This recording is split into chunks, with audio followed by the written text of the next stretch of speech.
जिसकी जात का पता नहीं वो गन्ना की बात करता है। जितना मेरा आप लोग इंसल्ट करना चाहते हैं आप खुशी से करिए, आप रोज करिए, मगर एक बात मत भूलिए, जाति जनगणना को हम यहां पास करके दिखाएंगे। धन्यवाद।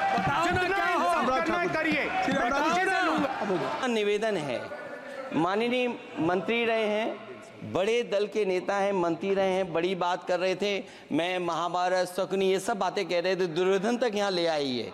मैं केवल सभापति महोदय इनसे ये पूछना चाहता हूँ, आपने जाति कैसे पूछ ली है बताइए बस। आप जाति कैसे पूछ सकते हैं? आप बताएं जाति कैसे पूछ सकते हैं? आप पूछ के दिखाओ जाति तुम। आप जाति कैसे पूछोगे तुम? कैसे पूछोगे जाति?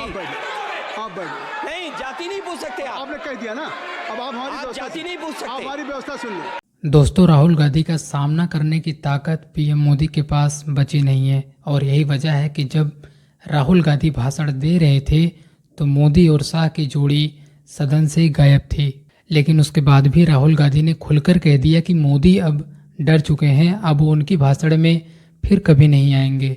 तो अब बीजेपी ने गोली मार वाले मंत्री को सदन में खुला छोड़ रखा है।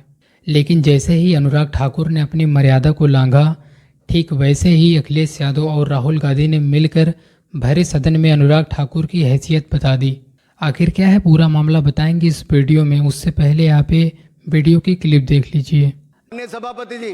माननीय सभापति जी, जिसकी जात का पता नहीं वो गन्ना की बात करता है।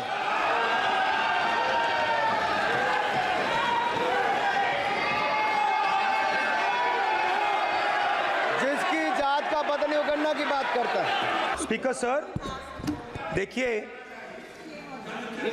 जितना मेरा आप लोग इंसल्ट करना चाहते हैं आप खुशी से करिए, आप रोज करिए, मगर एक बात मत भूलिए, जाति जनगणना को हम यहां पास करके दिखाएंगे। धन्यवाद।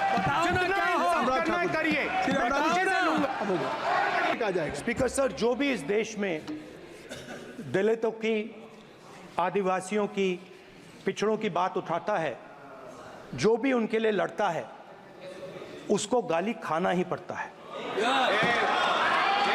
और मैं ये सब गालियां खुशी से खाऊंगा, क्योंकि महाभारत की बात हुई तो महाभारत में अर्जुन को सिर्फ मच्छी की आंख दिख रही थी, उसी प्रकार मुझे सिर्फ मच्छी की आंख दिख रही है। जाति जनगणना हम करा के दिखाएंगे। खत्म। आपको जितनी गाली देनी है आप दीजिए, हम खुशी से लेंगे। धन्यवाद। अनुराग ठाकुर जी ने मुझे इंसल्ट किया है, मगर मैं अनुराग ठाकुर जी से कोई माफी नहीं चाहता हूं, मुझे कोई माफी की जरूरत नहीं है। मैं लड़ाई लड़ रहा हूं, जितनी आपको गाली देनी है मैं आपसे कभी माफी नहीं मांगूंगा, मुझे आपकी माफी नहीं चाहिए। सभापति महोदय, मेरा आपसे केवल इतना निवेदन है, माननीय मंत्री रहे हैं, बड़े दल के नेता हैं, मंत्री रहे हैं, बड़ी बात कर रहे थे, मैं महाभारत शकुनी ये सब बातें कह रहे थे, दुर्योधन तक यहाँ ले आई है।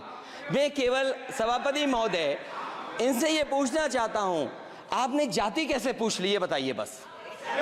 आप जाति कैसे पूछ सकते हैं? आप बताएं जाति कैसे पूछ सकते हैं? आप पूछ के दिखाओ जाति तुम। आप जाति कैसे पूछोगे तुम? कैसे पूछोगे जाति?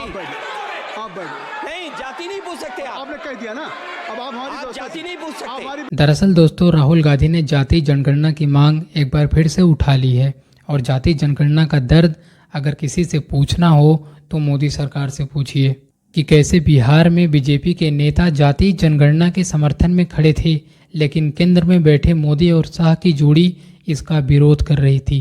और अब एक बार फिर से जब राहुल गांधी ने जाति जनगणना की मांग उठाई तो भाजपाइयों को दर्द होना स्वाभाविक था, लेकिन जिसने इस दर्द को सदन में इतनी बेहूदगी से प्रदर्शित किया वो कभी अपनी सभाओं में गालियों के नारे लगवाते हुए नजर आ चुका है। दोस्तों, अनुराग ठाकुर ने सदन में राहुल गांधी से उनकी जाति को पूछते हुए ये कह दिया कि जिनकी जाति का नहीं पता वो जाति जनगणना की मांग कर रहा है। इतना कहना था कि सदन में हंगामा शुरू हो गया। अनुराग ठाकुर की इस ओछी टिप्पणी पर अखिलेश यादव गुस्सा हो जाते हैं और पूछते हैं कि आखिर तुम्हारी हिम्मत कैसे हो गई जाति पूछने की, तुम जाति कैसे पूछ सकते हो।